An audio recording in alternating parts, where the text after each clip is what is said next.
but common intended outcomes include pain relief, increased range of motion, endurance, mobility, strength, stress reduction, and higher quality of life for patients.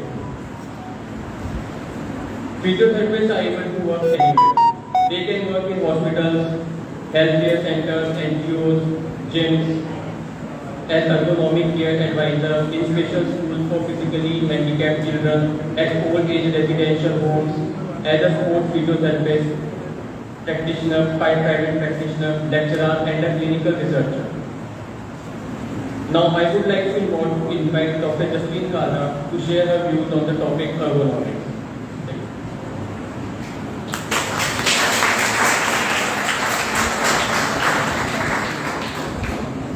A warm good morning to all of you, seniors, VC sir, Pro VC sir, Principal Dr. Archana Williams, my colleagues and all lovely students who are here.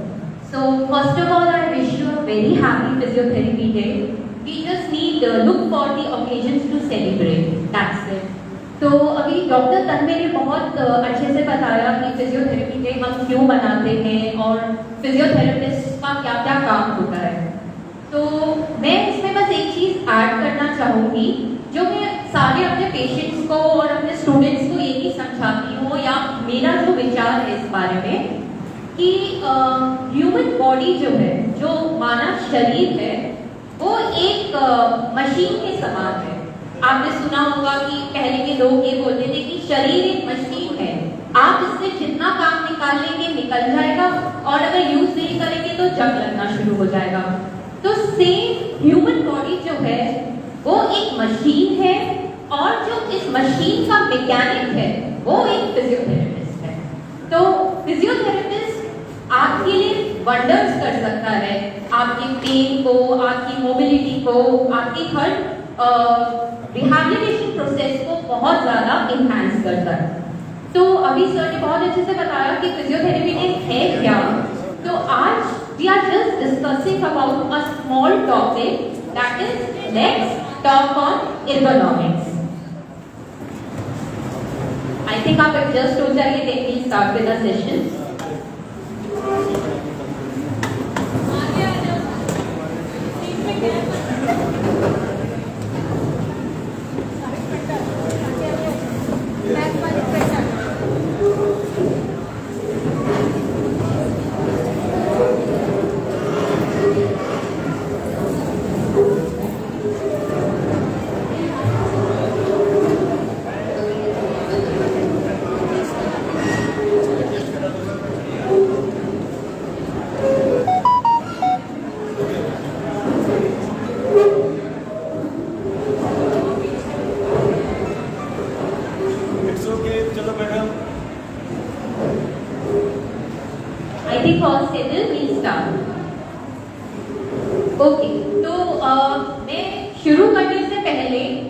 जितने भी लोग यहाँ में उनसे बस एक चीज पूछना चाहूंगी कि हाँ, कभी भी आपको इन योर दिस वर्क या कुछ, कितने लोगों को यहाँ गर्दन में दर्द, कमर में दर्द या लिखते हुए हाथों में दर्द या सुबह उठे तो गर्दन जकड़ी नहीं मिली? Please raise your hands, please honestly raise your hands.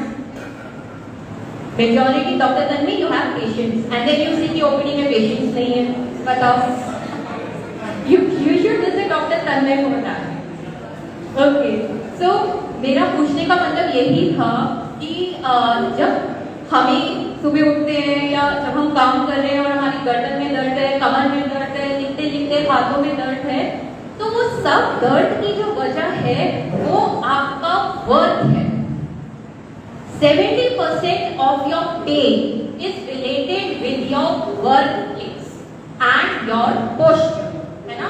जैसे आप काम कर रहे हैं, जिस तरीके से आप बैठे हैं, जिस तरीके से आप उठ रहे हैं, जिस तरीके से आप लिख रहे हैं, वो सब चीजें आती हैं ergonomics के अंदर. So let's talk ergonomics. Can we change the slide, please? What is ergonomics? Ergonomics क्या?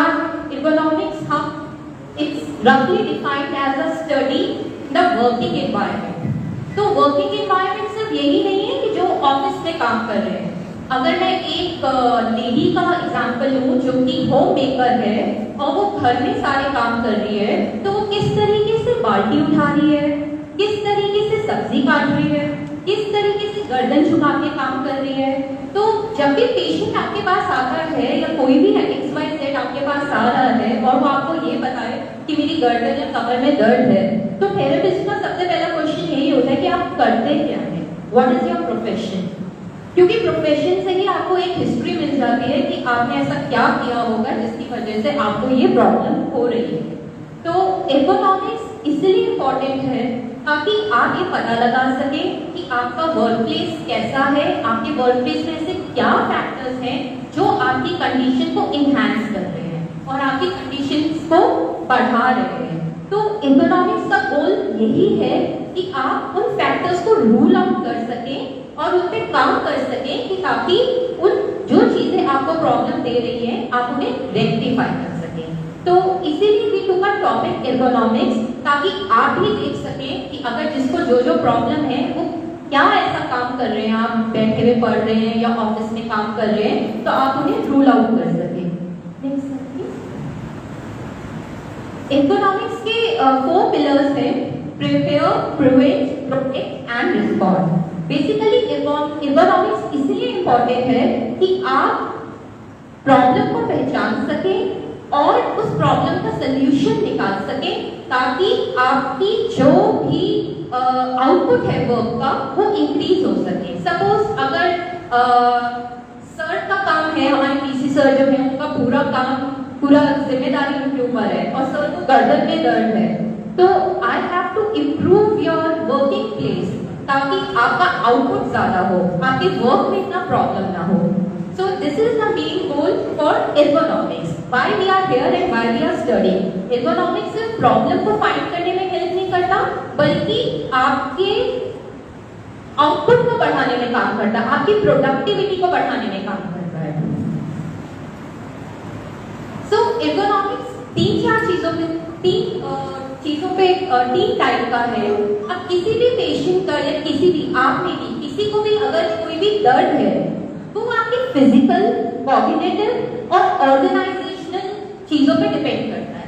फिजिकल मतलब आप जैसे काम कर रहे हैं, अभी आप सपोज कंप्यूटर पे बैठे हुए हैं, माउस का बहुत यूज कर रहे हैं, स्क्रीन टाइम बहुत है, कंप्यूटर में छोड़िए 24 घंटे हम फोन पे लगे हुए हैं, तो दैट इज मेन ड्रॉबैक है वो आजकल टेकी फोन है, वो भी स्टडी आगे।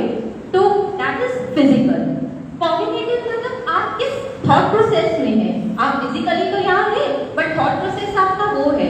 तो आपने सुना होगा psychological pains are also very important. Patient को लगेगा कि मुझे पेन है but maybe the pain is not there, but that is the psychology. तो दैट इज कॉग्निटिव। आपका आधे से ज्यादा पेन आपका माइंड कंट्रोल करता है, आपके जो सेल्स हैं वो ब्रेन में जाते हैं और ब्रेन को लिंक करते हैं कि yes there is a pain. So mind is major role to control your pen.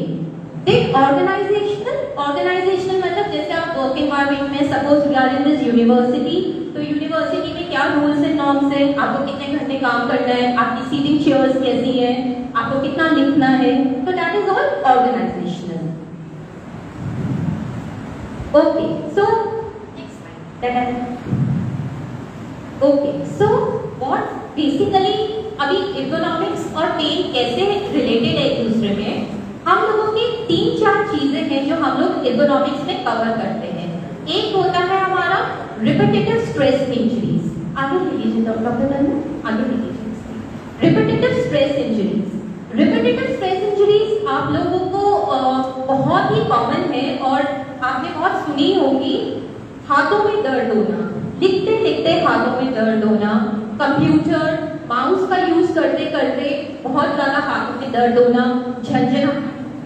This is RSI, repetitive stress injury. तो I did a survey, my thesis was on repetitive stress injury in dentists and computer users. I did my study in that. I did a survey, I took 100 dentists and I took 100 computer users, and क्योंकि आपके जो computer users हैं उनमें भी हाथ ऐसे use हो रहा है और डेंटिस्ट में भी हाथ ऐसे यूज हो रहा है। तो जो रिपीटेटिव मूवमेंट्स आप कर रहे हैं उसकी वजह से क्या हो रहा है कि हमारी नसें कंप्रेस हो रही हैं, तो उसकी वजह से पेन आ रहा है। एंड आई फाउंड कि डेंटिस्ट में 1% प्रिविलेज ज्यादा था than computer users, because they are using the tight gloves also. तो वो भी एक इकोनॉमिक फैक्टर हो गया उनके पेन को बढ़ाने के लिए। Next slide sir. Okay, this is very important. अब इकोनॉमिक्स और पोस्चर बहुत ज्यादा रिलेटेड है। So what is a good posture and what is a bad posture? हम बहुत सुनते हैं कि पोस्चर ठीक होना चाहिए, पोस्चर ठीक होना चाहिए, हम ढंग से खड़े नहीं है, हम स्लाउच्ड हैं, या हमारी ढंग से सोई नहीं है, आपने गलत पोस्चर में सोए होंगे। तो पोस्चर क्या होता है? पोस्चर एक आइडियल पोस्चर वो होता है जिसमें आपकी स्पाइन बिल्कुल अलाइन है, और आप बैक पोस्चर में देख सकते हैं कि आपकी गर्दन आगे की तरफ झुकी हुई है, आपका स्टमी स्लाउच्ड है, आपका बैक प्रोट्रूडेड है। सो this is the worst thing जो कि आपकी मसल्स को टाइट करता है और आपके पेन को इनहैंस करता है। To maintain the posture is very important. So that is we have posture, good posture and bad posture. See, you can very well imagine जब आप डेस्क पे बैठ के काम कर रहे हैं तो आप कौन सी पोजीशन को लेते होंगे। आई एम वेरी श्योर कि करेक्ट पोजीशन को बहुत कम लोग फॉलो करते हैं। Mostly we are on that position. तो वो पोजीशन है उसमें आपका बैक भी स्लाउच्ड है, आपकी गर्दन भी स्लाउच्ड है, पैर भी नीचे से उठे हुए हैं, तो आपकी स्पाइन गुड पोजीशन में है ही नहीं, आपकी स्पाइन बैड पोस्चर में है। और अगर बैड पोस्चर में जाएगी तो क्या होगा? मसल टाइट होगी, मसल टाइट होगी तो क्या होगा? आपका स्पैज़म होगा, स्पैज़म होगा मतलब स्पैज़म का मतलब टाइटनेस हो जाएगी, और आप सुबह उठेंगे या अभी काम कुर्सी से उठेंगे तो बोलेंगे मेरी कमर में दर्द है या मेरी गर्दन में दर्द है। तो कुल मिला के it's all your posture which depends कि आपको कितना पेन है और कितना नहीं है। हम लोग कोई वजन उठाते हैं तो कैसे उठाते हैं? वो अगर आप ऐसे डायरेक्टली कोई वजन उठा रहे हैं तो डेफिनेटली आपकी बैक में प्रॉब्लम आएगी, बट अगर आप ऐसे स्क्वाट करके कोई उठाएंगे तो definitely that's a good posture. सोने के टाइम पे आपका हम लोग कहते हैं तकिया ज्यादा ऊंचा मत लीजिए। You have to maintain a good posture, your spine should be neutral, तो you have to follow that good posture.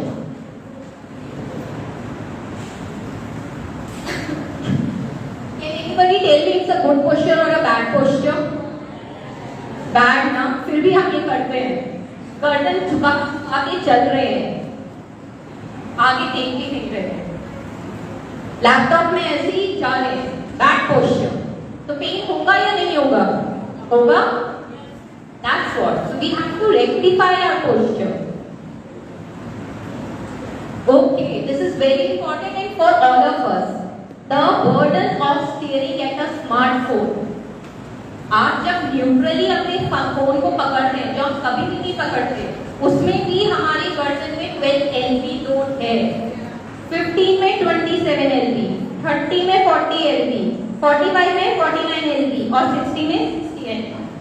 60 LV आप ऐसे लेके चल रहे हैं या बैठ के गेम खेल रहे हैं। किस ने अभी वो फाइटिंग गेम खेले? Because I had many patients covid time में। Very honest, good, clap for yourself, at least honest तो होगा। There was a case, Dr. Tanmay, and PUBG. I had literally had students with elbow pain, with cervical pain after lockdown. ये तरीका था ऐसे elbow रख के खेलने का। तो होगा, you have to work for it. So this is the optimum and best position if you can maintain. जो आपका लैपटॉप है या आपका कंप्यूटर है वो आपके आई कांटेक्ट में होना चाहिए, आपकी बैक बिल्कुल स्ट्रेट होनी चाहिए, आपके हाथ इनपुट डिवाइस पे होने चाहिए, फीट फ्लोर पे होना चाहिए और बॉडी बिल्कुल चेयर पे होनी चाहिए। तो अगर आप इस चीज को मेंटेन कर सकते हैं तो आपको प्रॉब्लम नहीं होगी। बट आप बोलेंगे ये मेंटेन करना बहुत मुश्किल है, आई नो दैट, क्योंकि हमारी आदत ही ऐसी बन गई है तो एकदम से तो रेक्टिफाई होगा नहीं, but still you have to do it.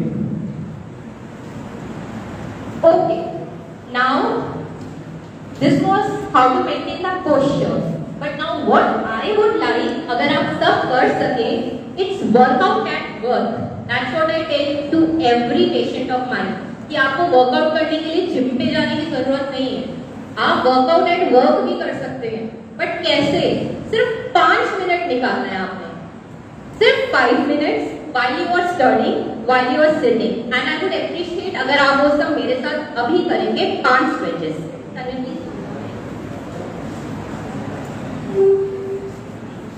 जब आप काम कर रहे हैं आपने कुछ नहीं करना. Take your hands, move your hands. Good. Rotate 5 times. Great. 5 times opposite. Very good. Stretch your hand. Stretch your hand. Nice. The other hand. Stretch it. You should get stretched here. Stretch. Down, sir, down.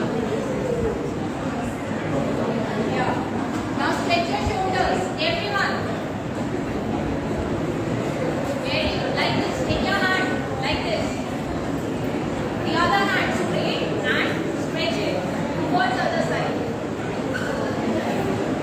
Stretch your arms. Stretch. Yeah, better कर. Fine. Move. Take your hands. Move your torso. Move your back. कितना time लगा? 3 minute. 3 minute ना. 3 minute. और अगर आप इसको अच्छे से कर सको, अपने होगा ही नहीं. So, these are the basic stretches. एक काम 15 मिनट अपनी सीट पे बैठने के बाद चल जाइए. I got a loud voice. Keep moving. 15 minute बैठे, उसके बाद एक चक्कर काटा, 3 मिनट के स्ट्रेच करे, वापस कुर्सी पे आके काम करो. Isn't it easy? Why we have to complicate? 5 minute तो यार आप वॉशरूम भी जाते होगे, पानी भी पीते होगे. ब्रेक भी तो चाहिए. Ma'am give us a break, ma'am give us a break, है ना? So this is very easy. खड़े हुए, simple, simple. How long it takes? Nothing. 2 minutes. But we don't do it. We say कि हमें workout करने के लिए gym जाने की जरूरत है, स्ट्रेचेस करने की जरूरत है. हमारे पास टाइम नहीं है. We don't get time to do that. But आपको टाइम निकालना पड़ेगा. बिकॉज अगर किसी को अभी दर्द नहीं है, थैंकफुली होना भी नहीं चाहिए. But with the age growing, everybody catches the age, आपकी स्पाइन जो है वो गलत पोजीशन में आती है. So next slide and the last slide. Finally, I just want and I want to tell that prevention is better than cure. I always believe that prevention is better than cure. तो जो तरीके मैंने अभी बताए उससे हम लोग prevent कर सकते हैं. क्या कर सकते हैं? Just keep moving, stretch and maintain good posture. 3 things will make your life very easy. Keep moving, stretch and maintain good posture. क्या 3 चीजें करनी है हमने? Simple, you are so smart. ये आपने फॉलो करना है and your life is easy. Last,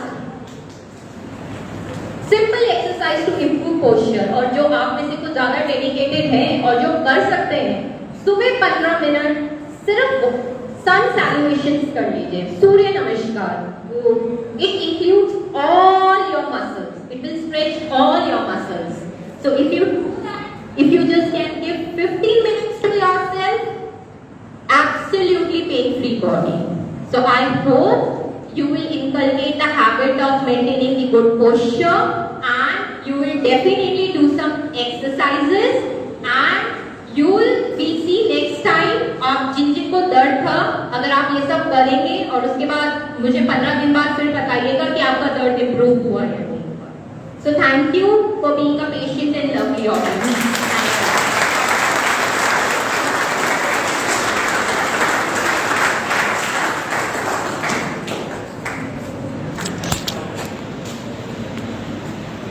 Thank you, ma'am, for giving such a wonderful presentation regarding ergonomics. Now, I would like to call Honorable VC sir to give his views and explanations.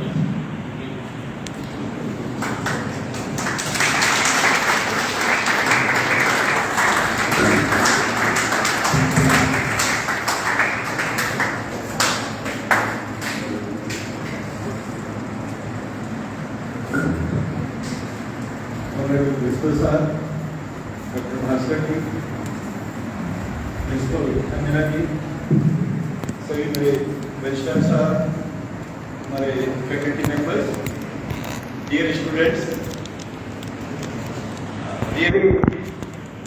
ये madam ताला हमारे physiotherapy में हैं और आज का ये lecture बहुत ही सिंपल, इजी और शायद मेरे ख्याल से आपकी सबको समझ में भी आया होगा। लेकिन जितने हम लोग बैठे हुए हैं ये किसी चीज को फॉलो नहीं करते, ज्यादातर लोग पोस्चर खराब, नहीं तो सबसे ज्यादा मेरा पोस्चर खराब है। आई टेल यू, कुर्सी मेज पे मैं कभी पढ़ाई नहीं, चारपाई में बैठ के पढ़ते थे हम, तो पोस्चर खराब होना ही होना है।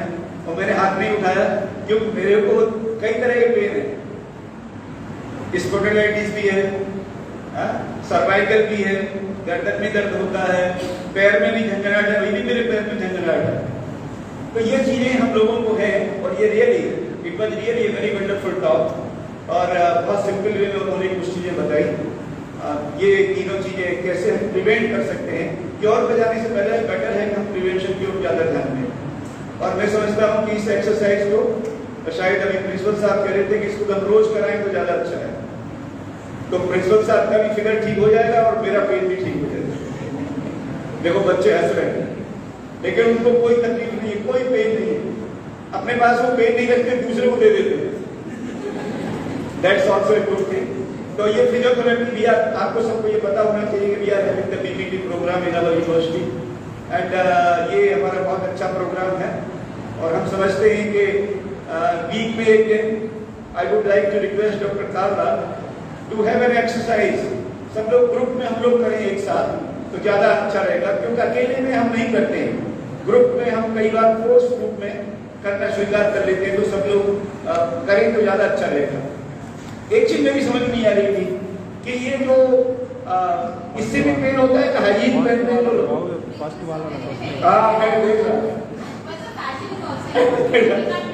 लेकिन एक चेंज मैंने देखा है, इधर आप देखिए ये चीज इफ यू विल ट्रैवल, कभी भी आप इवन आप एयरपोर्ट पर अगर आप ट्रेवल करते हो तो अब मैंने एक बहुत बड़ा परिवर्तन ये देखा है कि जो हमारी यंग गर्ल्स हैं या जो एजेड है वो तो है ही, लेकिन मैंने यंग गर्ल्स को भी अपने जो स्पोर्ट्स शूज हैं उनमें देखा है किस तरह से।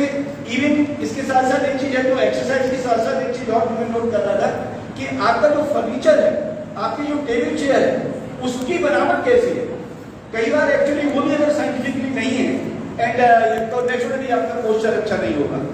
तो ये बहुत अच्छा लेक्चर था और हमने बहुत कुछ सीखा और इस एक्सरसाइज को हम जारी रखेंगे।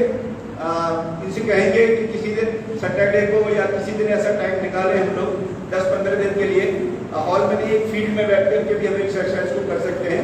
तो thank you very much for a very good lecture, very easy, बहुत इजी था और बहुत आसानी। तो यही एक टीचर की खासियत होती है कि आप कितनी आसानी से सही तरीके से अपने चीजों को कम्युनिकेट कर सकते हैं। कम्युनिकेशन में देखिए इंपॉर्टेंट ये नहीं है कि आप कितना जानते हैं, इंपॉर्टेंट ये है कि जो आप जानते हैं वो दूसरे तक पहुंच जाए, ये इंपॉर्टेंट होता है। टीचर की यही खासियत होती है, हमें नहीं आता, दूसरे दिन आएंगे आपके पास फिर सीख के बताएंगे, लेकिन whatever I know actually I must have that capacity to communicate to you। आपके पास वो पहुंचा कि नहीं पहुंचा, अगर नहीं पहुंचा तो उसका कोई मतलब नहीं। तो ये लेक्चर मेरे पास पूरा पहुंचा। I appreciate you, I thank you on behalf of you, thank you very much to all of you.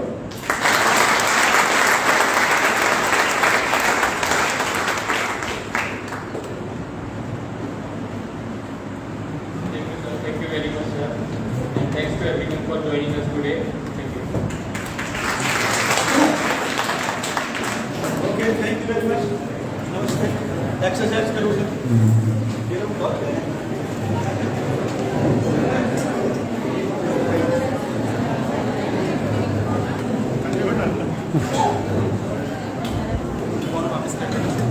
नहीं मैं